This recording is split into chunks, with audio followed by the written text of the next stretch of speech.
other different types of dementia, and depending upon where the difficulties lie, that in the illness determines the course of treatment. Yes, you can. All you have to do is want to do it. Yes. Want to be it. When you set your mind to it, and this is who you are, and the grown men. We have the youth that we need to mentor, and we need to inspire, and we need to motivate. But I know, as a recent conversation between you and I, that you're also in the business of motivating grown men. Through that, I'm supposed to see God in it at every turn. So me going to the Sea of Galilee was to remind me of that, to refresh myself of that. It is all under control, that He does have it. It's just as clear as that fresh water that I saw.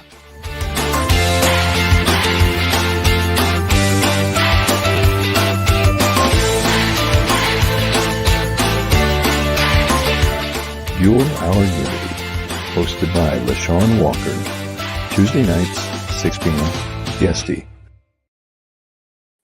Welcome, everyone, to Your Our Unity, a show that wishes to spread a spirit of peace and love in the world, one conversation at a time. We want to encourage you on this last day of February to continue to love. I want you to continue to self-love, most importantly, but also to share and spread that love that you have just been pouring inside yourself all month, for the rest of the month, for the rest of the year. And also, I want you to continue celebrating Black history, those who have paved the way, and those young kids that I've been introducing you to for the past couple of weeks as well, who are the history in making. I am your host, LeShawn Walker. I'd like to welcome you in. Please like, share, and follow. Let everyone know that we're on right now. Well, winter finally hit New York City, folks. It is cold. It is snow outside, though it's like a little brush, a little bit. Nothing to really cry over, or snow, plow or anything like that. But it had snowed in New York City, and so many people were waiting for this moment. I myself prefer the cold temperatures rather than the snow. But again, it was just a little dusting, blew off the car as soon as I put it in drive. So it is nice. I hope all of you out there are safe and that you had a wonderful week and that you're warm and safe and dry wherever you are. I had an amazing weekend, as I always do. And I was celebrating once again, which I've been doing a lot lately. And I hope that everyone out there has been joining me. And if you haven't, you need to watch the previous episodes to see why I've been celebrating and kind of join in with me, because it's a blessing every single day that we're alive, but it's even more a blessing that we celebrate it. We have gratitude for it. We're happy about it. We enjoy it, and we thank God for it. So that's what I've been doing. So I want to share with you real quick what I did this past weekend. So this week in Unity in the community,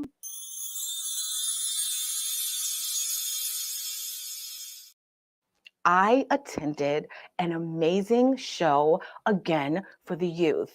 It is Layla's Drums and Dance. It was awesome. She had a performance with all of these young kids, all the way down from 2 years old up to maybe 17, 18 years old. These kids were amazing. They put on this is a skit that they put on, an improv. It was about these young kids wanting to go to college. One of the young ladies played the mom, and they basically was just sharing with their mother how important education was and how they wanted to be kids that went to college, and questioning if she was saving enough money for it. And then these kids, they were playing the drums. It was so beautiful. The sounds were amazing. They were so into it. The young lady who runs the school, her name is Y.O.U, and she was educating us all on what African beats are and how important it is for our culture, in addition to the fact of, where it originated and how important drums are to music and to just the world. how significant it is for our bodies and our minds when we hear the reverberation of that sound coming through our bodies. These kids put on such a spectacular performance. All of their creativity and their passion for what they were doing was just shining through. This young lady did double dutch. They had them really performing things that they like and they enjoy. And the audience ate up every single moment of it. These little kids were just so happy to be celebrated in that moment. They also had a hip hop choreographer who I believe danced for Lady Gaga as well as Janet Jackson. And that is that gentleman right there. And basically he's a choreographer for the school. So he helps out and teaches these young kids all of these amazing moves. Then I was blessed to actually be able to see someone who I really liked for a very long time, and that is him right there. We were reminiscing about hip hop culture. Anayo there, if you see in the middle, and that is Assemblyman Solange's. We honored and they honored CL Smooth from hip hop days of old. He sung a song called Reminisce, and it was actually one of my favorites. So him and Nayo went to school together, and they honored him with an award for all that he does for the community and all he's contributed to her organization. So please, I employ everyone out there, especially if you want to bring out your children's creativity. I think that you should send them down to Anayo's drum and dance school. It was amazing to see these young kids display their talent and enjoy it and felt prideful about it. And everyone in the audience truly enjoyed what they were seeing. And I wish them well in their journey and their hopes for the future. So again, it's all about empowering the youth this month, as you know. But I want to every month also share with you real conversations with real people about what is on our hearts, how we feel about the world. I'm calling it the Purpose Panel. The Purpose Panel is to share, our differences and celebrate them, but to also expose the commonalities that we all have if we just have meaningful discussions with each other. So a month ago, last month, our discussion was about faith. What is faith? We had this discussion with my Purpose Panel members. One of them, Reverend Casey Jones, unfortunately will not be joining us this evening, but I want you guys out there to please pray for her. Her father is not doing well right now and she is tending to him. So we send our love and our prayers to you and your dad and your family as well, Reverend Casey, and you are missed. So today on the Purpose Panel, we have two gentlemen that were here last time, and it is my friend Neddy Smith. The title of the show is Faith Impact Part 2.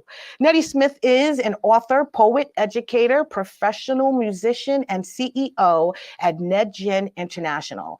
Neddy is also a composer, music producer, songwriter, bassist, and band leader. He has led and directed various music groups and a music ministry. Neddy's primary goal is to bring a new generation of authors, poets, composers, songwriters, and music lovers to the attention of indie creatives, linking them through music, storytelling, and poetry while appreciating and experiencing various genres of art through words, music, and expression. We also have Mike Line Jr. Mike is the founder of Modern Peace Ministries, which seeks to save the lost, equip the saints, and renew the culture. Mike has a love for getting to know people from diverse backgrounds and cultures. He is a graduate of Faith Bible Institute and has a passion for teaching and learning from others. His mission is to spread kindness and building communities of peacemakers.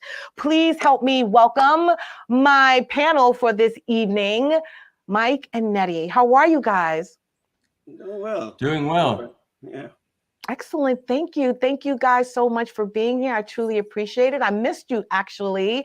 We were so into the last conversation. Right when it was getting good, the time started to go away. We had to end the conversation. So I did say we needed another show to actually sort of speak about faith and what it is. And so, yeah, I'm so glad that you guys came back. Thank you very, very much. Neddy, I know you saw the little kids and the students performing at the dance event that I was at Saturday. What did you think of those photos? Well, what fascinated me is that the kids are learning the culture through rhythm, through music. Yeah. Rhythm in itself is like the verb in grammar. Mm-hmm. It's an action. Yes. So when kids are learned from the action, they retain a lot more than if they were just told, this is it, just do this or just do that. Yeah. The melodies that they sing is like the noun, the subject. And they would find ways, because you cannot have a melody without rhythm. Mm-hmm. So by understanding the rhythm, they pretty much can flow through the spirit of the melody. Right. And whenever they come together musically, they can harmonize those melodies. Right. So whether they're playing the drums, they're playing an individual instrument, or it doesn't matter what the instrument, they're coming together in harmony, some way, some form or the other. Yeah, it was beautiful. It really was. And to see that, actually what you just said happened right in front of my eyes. I saw the intensity for which they were doing things, and the movement, and also them listening to every single beat, every single sound that was being played, even the words being spoken. It just brought them to attention. It was truly amazing to see, and especially from kids from 2 years old all the way up. It was truly impressive. So I knew that would spark a chord in your heart. I really did. So again, and just think about what you just said. You were drawn to them. Yeah. It wasn't just about entertainment. It was about the expression that they were given. But each word that comes from that sound, if you knew the language that was spoken, then you would recognize the words from those sounds. Because through those sounds, the spirit moves. Yes. And that's the beauty about a sound. There's something unique about a sound, but you have to know the language from which that sound is triggered. Well, you're absolutely right. And I don't want to dig too much into music, but you're so right about that, because certain sounds are intoxicating, that you're just drawn so deeply into them that your body does, or your ears, or even your voice, wants to catch it, wants to catch that sound, catch that music, that energy that's coming from it. So I agree with that. That is so deep. I don't want to bore people, because we can talk.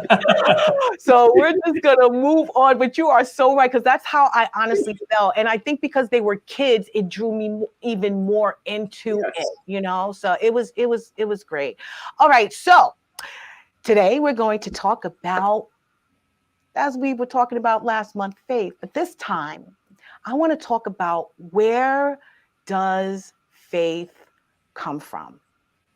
And where do you find it? So that's the question on the table today in this discussion. Where do you find faith? Now, we know that faith is a gift of God, a gift from God. And, Bible scriptures, all of them speak to that. But I want to ask you real quick, Mike, you tell me, where does faith come from? Or where do you find it? Yeah, actually, I think I want to kind of boost up what you said, that it's a gift from God. And the way that I was thinking about this, I don't know if any of you, this sounds like it's a little bit off topic, but stay with me here. If you've heard of the comedian Yakov Smirnoff. Yeah. So he had these jokes that he would tell, and it was Russian reversal jokes. And the idea was like, oh, here's how things happen in America. And in Soviet Russia, it happens the other way around. And usually the joke was designed to kind of laugh at Russia, how Russia is built. So, for example, it would say, oh, in America, you sit down and you watch TV. And in Soviet Russia, the TV watches you, you know? Right. Or in America, you go with your friends and you have a party. But in Soviet Russia, the party finds you. Right. And so I want to say with faith, faith finds you. Because we're kind of out there, honestly, with our backs turned to God, and He works on our hearts and kind of softens us, humbles us, and gets us to realize that we're lost and gets us ready to receive that message, you know? Yeah. Yeah. No, I agree with that. I mean, that gift is given freely to us. And it is, you know, us that is supposed to be there to receive it, and receive it graciously. And as you mentioned, our backs are turned right now. A lot of us, our backs are turned, and it's been it for a very long time. And I want you to speak to that, Neddy. What do you think about what Mike just said in terms of our backs being turned? Our backs are to a wall in a society that does not recognize certain quality that is within. Within us, we have all the criteria, all the things, the elements that we are created with. And one of them is that faith, the substance of the things that we are hoping for, the evidence of the things that we have not seen. But it's a subjective. Yeah. And because it is subjective, it's hard for anyone to teach faith. Yes. Because you have to recognize for yourself what it is that you have within you. For example, what is in your hand is a physical thing you're asking. Is something in your hand? Can you see what's in your hand? Or do you have something physical to hold in your hand to ask that question? What is in your house? Is it the physical house or the spiritual house? So one is teaching you to look at the other. Right. What is in you personally? Yeah. So we have to find these questions and then define them within ourselves. Right. For example, if you wanted to find what you have learned in school, you would go to the dictionary and look for the definition. True. Right. You would the professor would say, oh, you got to study for this particular exam. Faith is totally different. Right? And it's the difference between cognition and cogitation in terms of thinking. Right.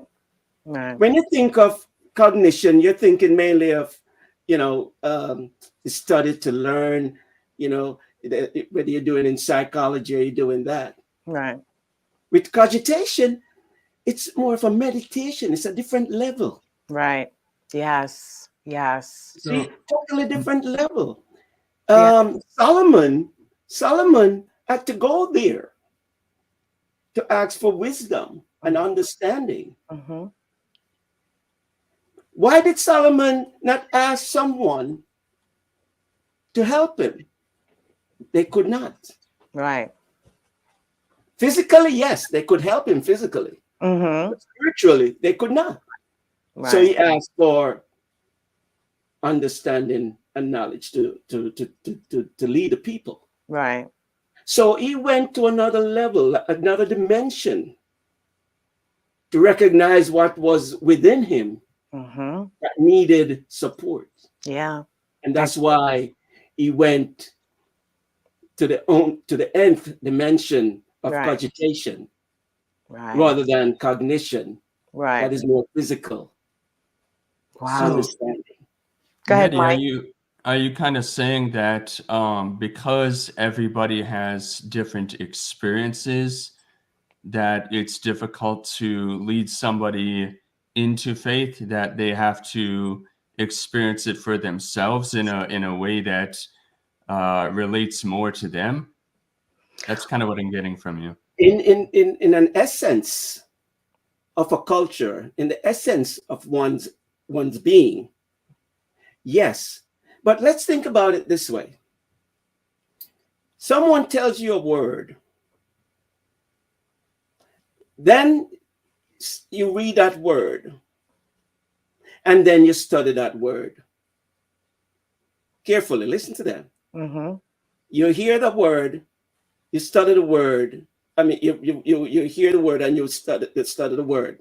Mm-hmm. But then, when you heard that word, did you think about meditating on the word? Mm-hmm. Did you think about sharing the word? Mm-hmm. Or did you think about elevating yourself with that word? Because you got to study yourself, study to show yourself that you have recognized the other level from yourself. Right. See, anybody can tell you anything. But what do you believe and what do you have faith for? Remember what Jesus did. And this is a good physical example. If you have faith as a mustard seed, Mm-hmm. right? Then you will recognize what that physicality means in the spirit. Mm-hmm.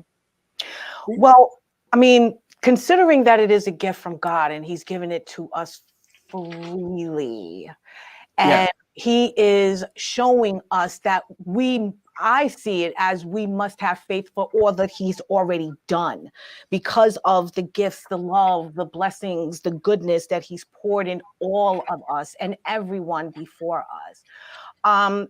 Is it easy for people to realize that the faith is a gift and that you should already have it? You should already own it. It shouldn't be something, own it. I use that word loosely, but you should already know it.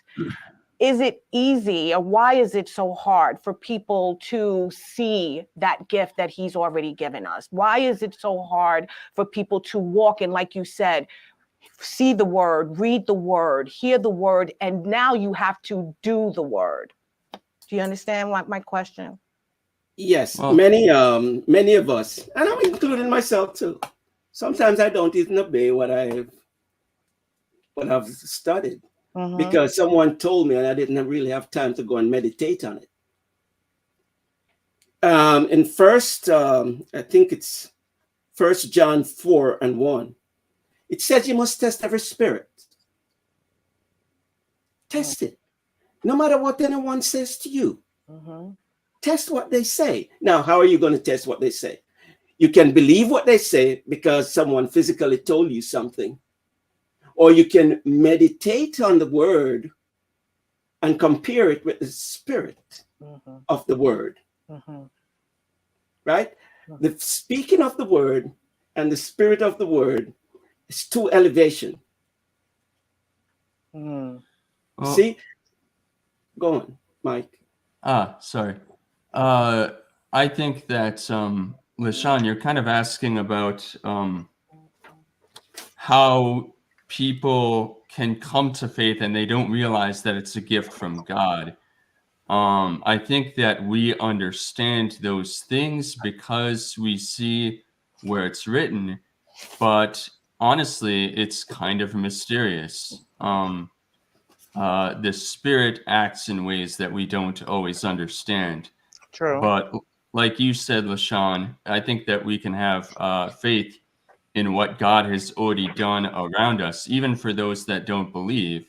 Right. They need to know that, the Bible is a historical account of Yes. things that happened to the Jewish people for thousands of years. And God revealed himself to them and made them promises and guided them. And even they're under attack by an enemy. and he says, okay, go over to this hill and attack them in this way, and you will have victory. Doesn't matter that you have only a few people compared to them. Doesn't matter that they have more military strength and tools to defeat you, their technology. They still won. God is faithful in all he does, and we can rest our faith on that, even if we haven't seen him yet move in our lives, but he will. Yep. That's exactly what I'm talking about. That's exactly what I'm talking about. I find that people, I have faith, they use it so loosely. And the faith is already in us. It was already given us from birth. And it's just a matter of, and I think we mentioned it the last show, of exercising and putting it into action. But Neddy said, it's the reading, it's the meditating, it's the actual absorbing all of what the word of God is and means. I think some people have a disconnect. Do you think that that's the case too, Mike? People, kind of disconnect God with faith to a certain degree, like they don't sort of connect the two, that it really does come from him and it's not a I have thing because of my own thoughts, beliefs, or idea of how things are going to work out? Yeah, I think it's easy to disconnect the two, because understanding faith is something that I think even very intelligent people have struggled with, over centuries. So, and I don't know if I struggle because I think that it's something important to understand how gifted we are. But I also, when somebody starts out in their faith, I don't know if that's something that they need to understand right away, Right. God gives you that little mustard seed and you have a little bit of thirst, like, hey, who really is God? Who is this guy, Jesus, that was on the earth 2,000 years ago? So to somebody who's at that place, I would say, just go learn, go study, go and hear about that and pray about it and ask God to reveal that stuff to you. Yeah. And he will. If you ask, you will receive. Yes, I know. And the understanding of how faith relates and how that's even a gift, those things will come. But that's, in some ways, that's kind of a deeper thing. I get it. Let me ask you, Neddy, considering, where the world is right now, and I find how religion is really not that important to a lot of people. And the ones that is important to, I think, is because they were originally raised in it. And then the ones now, the younger generation, it's, they're looking for something. They're in search of something bigger. And I love it. But I don't really know, who is rooting them in the word, if they're actually, studying it and meditating on it the way that they should. So what do you think about that? What do you think about faith and religion right now in this time? And do you think that there's a deficit, a lack of it, a lack of that faith, and why? Okay, I'll give you a good example of that. When I began my spiritual journey, I went into a brick and mortar church. I'm not calling names. Brick and mortar church. And I sat in the back pew. A lady came to me and said, I can't sit here because I'm not properly dressed. Yes, you told that story the last show. Yes. And I was amazed because I just started this spiritual journey from what I had received. So my faith was building, but that was a test. I'm not against them telling me I'm not welcome. Right. But it was just saying to me in my spirit, what I got was, listen, this was not the place for you. But it was a test. Are you going to fall away or are you going to continue your journey? Right. I continued the journey. And as I continued the journey, I began to feel more secure and more powerful because what was rising within me I began to feel more powerful now, you know, because I was not going to allow one incident to deter me Right. from my path, you know, whether it's my path of righteousness, and sometimes I get off on the exit of unrighteousness. You know, I have to get back on. there's no right. Oh my God, we all do. But you're gonna go through those obstacles You're to right. get to that place. Mm-hmm. So it's important to recognize what it is that is within you, and we all have that gift. Yeah. Some of us don't recognize it until later. Some recognize it early. Some recognize it in the middle. Mm-hmm.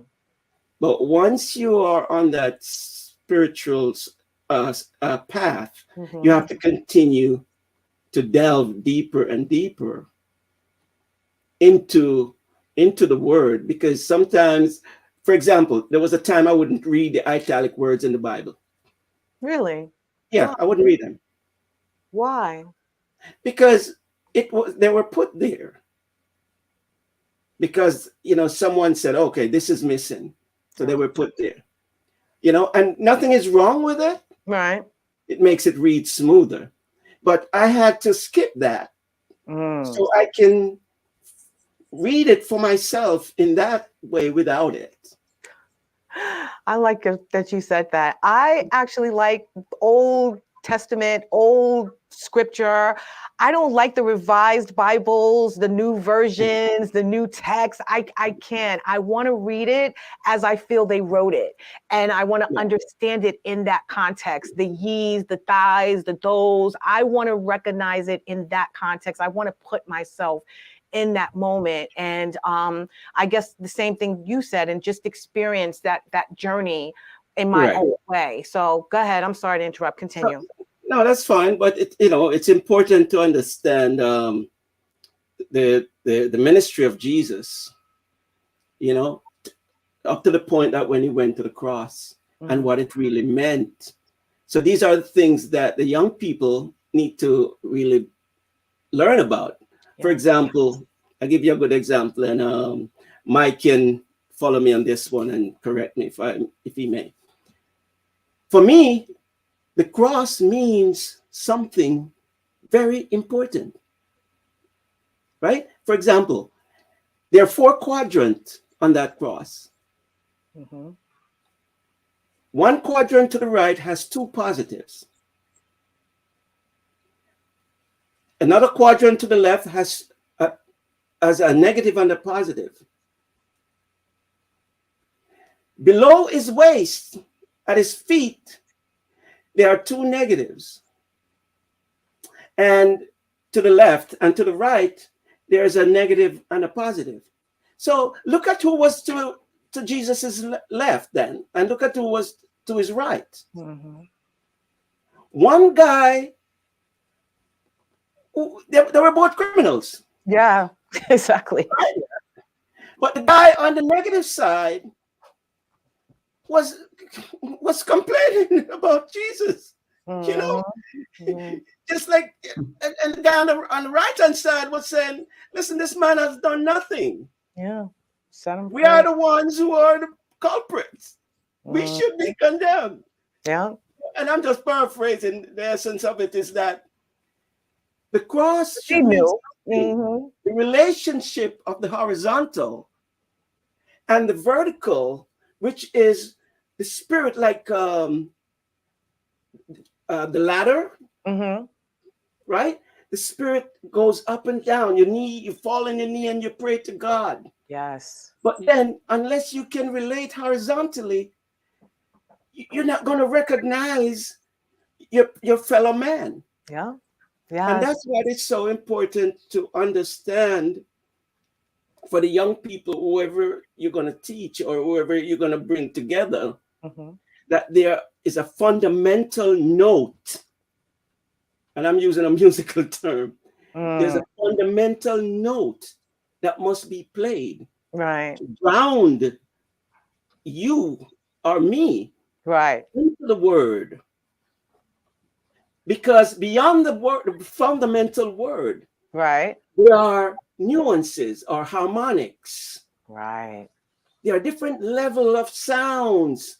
Because remember, the word itself, it's like water flowing, and you can hear the water coming from miles. Yes. Yes. You are So so when right. you hear the water, there's a whole lot of other sounds Mm-hmm. beyond the one you heard initially. Same thing in music. Mm-hmm.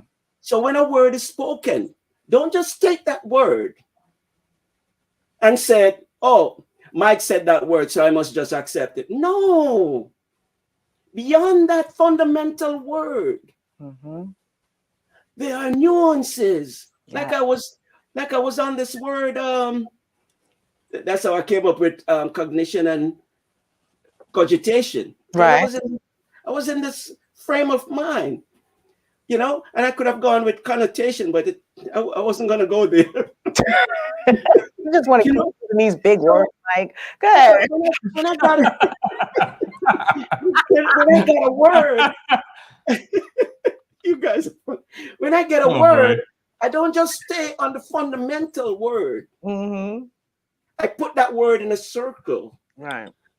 and then cluster around it. What does this word says to me? What Right. does this word say?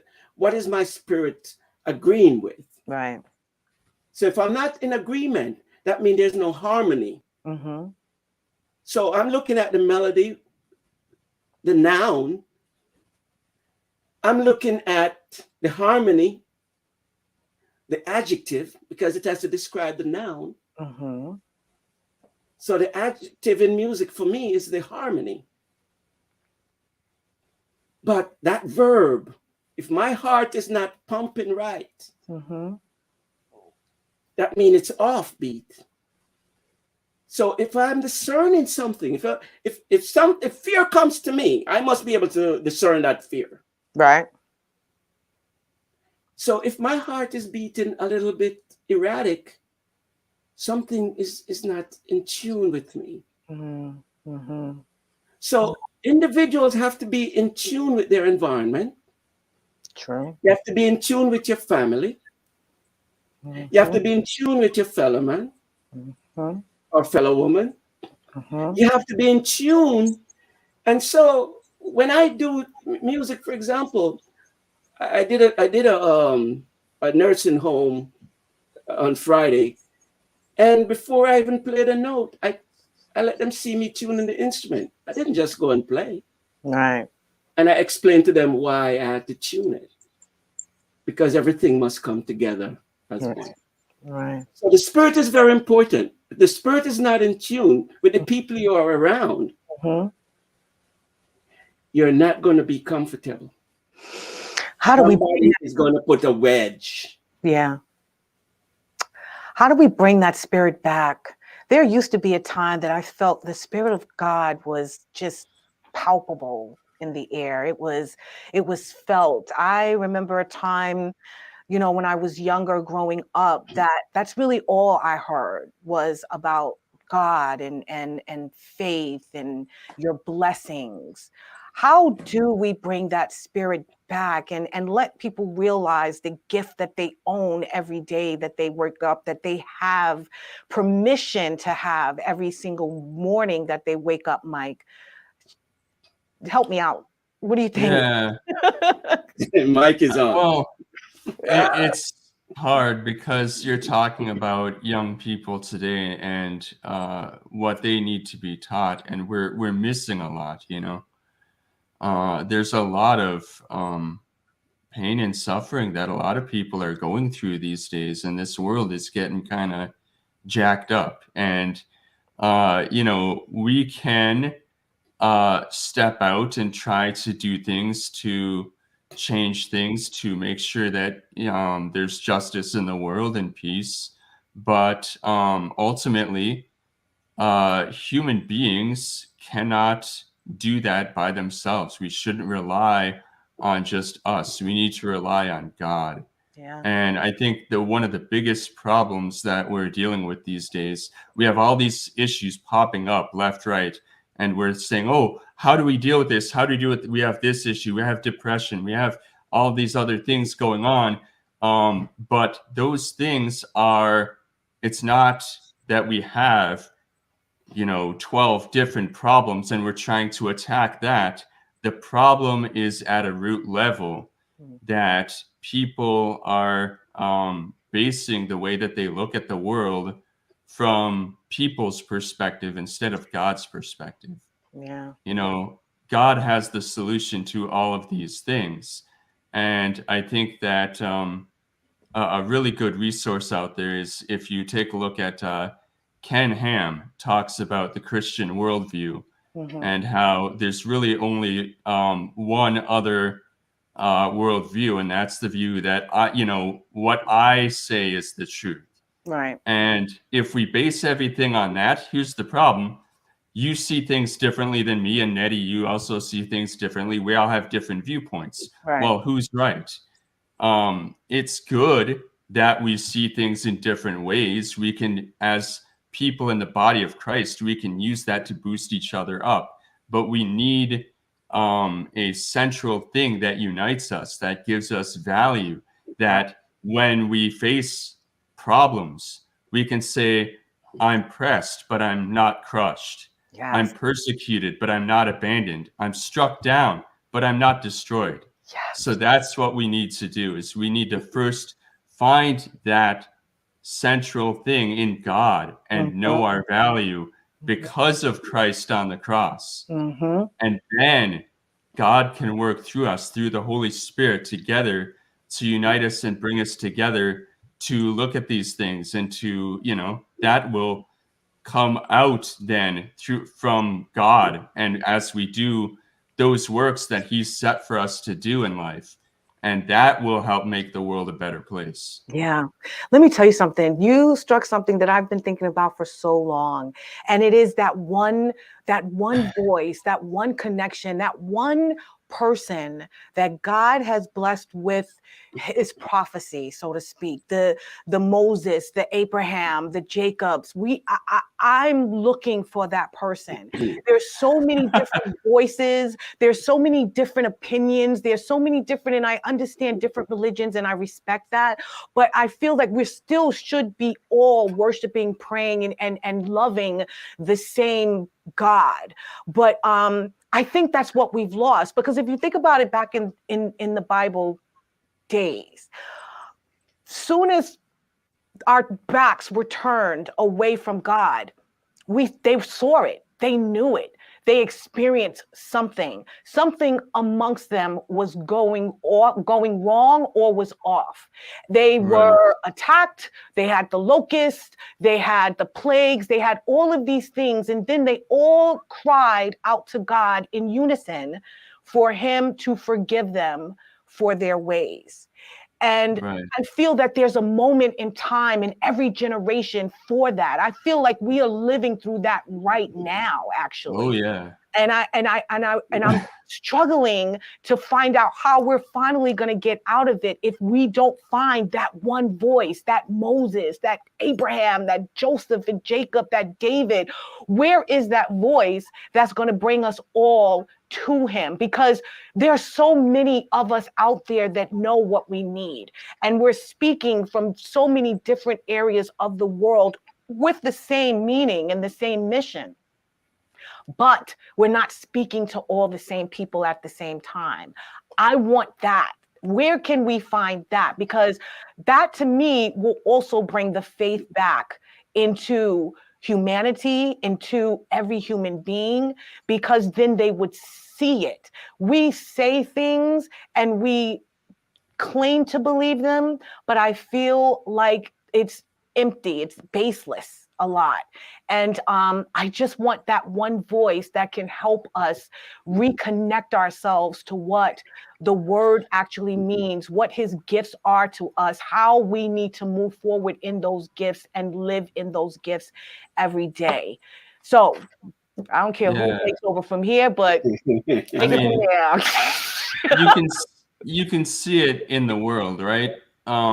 Look at the revivals that we've had recently in Asbury and in other places. And, people have their criticisms of those things. Oh, this isn't really a revival because of this or because of that. And we can come and we can analyze those things, but God is moving through those things. And there are people that are attracted to that. Why do you have so many people coming to a town that the whole town gets locked down saying, I'm sorry, you guys can't come in. We have too many people. We literally can't handle any more people. Everybody's looking for something. They're dry. They're realizing there's a problem, And I hear what you're saying when you're talking about, like, where's that voice? Because, Christ said, I am the true vine. And people are connecting. Okay, there's a reason why I said true vine. Why? Because there's other vines, and people are connecting themselves to all of these different vines, and they're finding they don't give them life, right? Yeah, right. So we need to connect to that true vine. And I don't know. I have no idea what God is doing exactly, whether he's going to raise somebody up like that. I think that we live in different times. And I think that at the least, God has called us to be salt and light to the world. So there might not be one monolithic guy saying, here I am, the man of God, follow me, I will lead you guys. Mhm. But each of us, as we have salt, as we have light, can go into the world and do what we're doing right now. We're talking about it, and somebody's going to see this and say, oh, I've tried so many things. I've tried to find meaning in wealth or status or relationships with women. Young guys get into that trap, different things. And I found that it's dry. Where can I go? Now maybe they see this video and us start to understand some things. That's why we get called to God. Part of the humbling that the Spirit does in us is to bring us to that spot. So yeah, again, I don't know if God is going to raise up one person that we will all follow, but we can all speak to what we have seen through the Spirit, and that can help. Well, I wish he would. I really do. I think a lot of people who don't want to listen to people like us, because I know it is our responsibility. I say that. Keep talking. Give me a second. Yes, it is our responsibility every day for us to be, the people to bring, others closer to God and to be the beacon of light and hope to the world because of his gift to us and in us. But yeah, I don't know. I'm personally, my faith is strong. I question faith in humanity. I really do. And I question, where the masses stand on the spirit, and the actual word of God. I feel like it's not, used properly anymore. So I think that's why I'm questioning. So yeah, if you like, go ahead, elaborate on that. I can understand that, because there's a lot of people out there saying a lot of things, and there's even people in the name of Christianity saying, God hates you because of your lifestyle and different things like this. And for anybody who's experienced that, I sincerely apologize. That's not truly representing what Christ came here for. Yeah. But there is light and there is hope, and there are people that understand. And Christ said, on the statement that he is the Messiah, the Savior of the world, on this I will build my church, and the gates of hell will not prevail against it. Yeah. So I have to be honest with you, LeShawn. I don't have faith in humanity either, but I'm not trying to say anything bad about the world or the people in it. Right. But I have faith in God, because again, in the Old Testament, you see that the Jewish people tried to follow God's law to the letter. They tried really hard, and they did real good, but they failed ultimately. And that's to show us that we are not capable of living up to God's standard. Of course. So yeah, I don't put my faith in people trying. I put my faith in God. And if we also put our faith in God, God can work through us to make things better. Yeah. Well, I'm hoping and praying that he's working through enough of us to get that message out to the masses, to the world, not just a small select few. I want it to be heard from every human being that was born of him because they were born of God. And I think that's where a lot of people get disconnected as well. So before we go, because time is winding down, Neddy, what would you like to add or share to the conversation? I saw you jet it out real quick for a little quick second. Yeah. Anything you want to say? Well, what I could add is that ever so often, a generation or so, a person will come along. It's only a few that will receive certain qualification. We might have everything like that person, but only a few will come. Martin Luther King came and he said, you know, I've seen, just like Moses, right? And he also said, I might not get there with you. Right. See, you have to understand each word that he's saying. Yeah. And I'm just paraphrasing now, right? I might not get there with you because he was at a deeper level of cogitation, at that dimension that people around him might have thought, what is he talking about? Yeah. He's protected. We are all here. We're going to protect you. Yeah. No, he has already given that up. He has already given up the physical. Yes. And he was at a different place. Just like Jesus on the cross. That was his physicality. But the Christ within him, the office he had to give up. Yeah. If this cup could pass, you see, so we can't comprehend a lot of the things that some people have already given up their life for. You know, we might look at it in the physical and we might say, oh, you're wasting your time. But their life is already given up for you. Yeah. Something that is important for the community.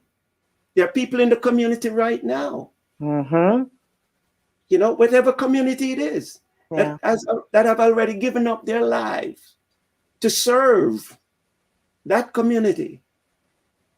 So we can take that, you know, I may not get there with you. Right. But I've seen the promised land. I have faith. Yes, I believe. I know. I agree with that. Yes, I love that, Neddy. I love that a lot because you're right. I think, as Mike mentioned earlier, it is really in each one of us to share that with everyone that we encounter on a daily basis. And I love that. I love everything you just said. I do. It is so true.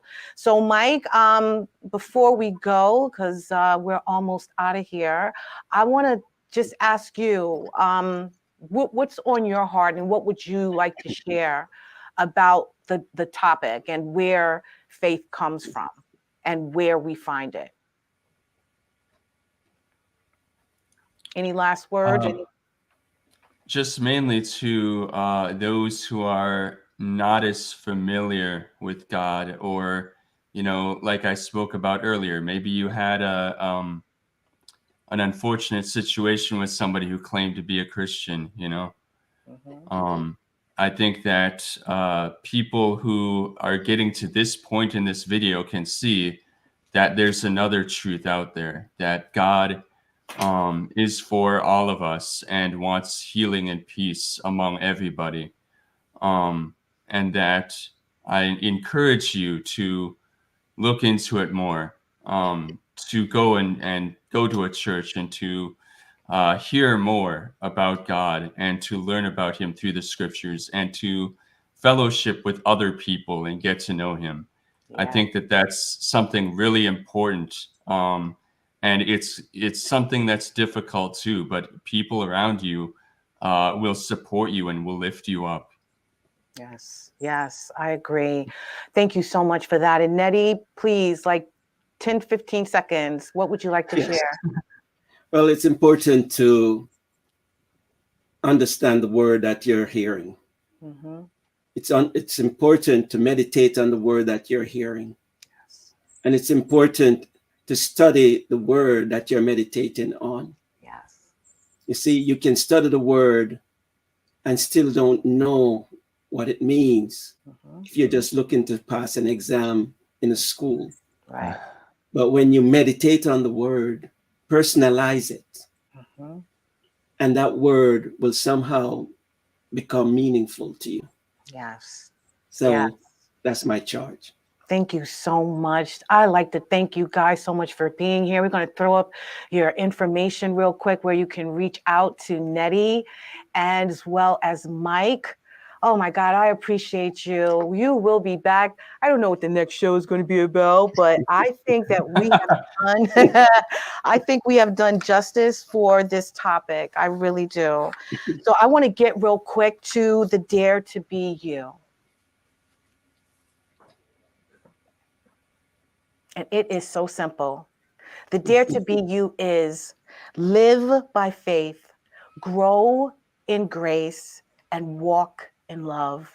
I hope that you guys just got that message from our discussion today, that we just want you to accept gracefully the blessing of the gift of faith that God has given you. Use it, live it, walk it, be everything in all things that he created you to be, but share yourself and share his love with others, especially if he's pouring it into you with such passion and such mercy and such grace. Use it. I'd like to thank you, Neddy, for being here. I'd like to thank you, Mike, as well. You have always just been a beacon of light to me, as always. And I want to thank you, the viewers, for tuning in to another episode of Our Unity. I want you to remember that peace and love is in the palm of our hands. Let's go out there and spread some love, give some love, and just be pure love. I love you guys. I want you to have a wonderful evening. We will see you next week on Our Unity. Everyone say good night. Thank you for being here. God bless. Blessings.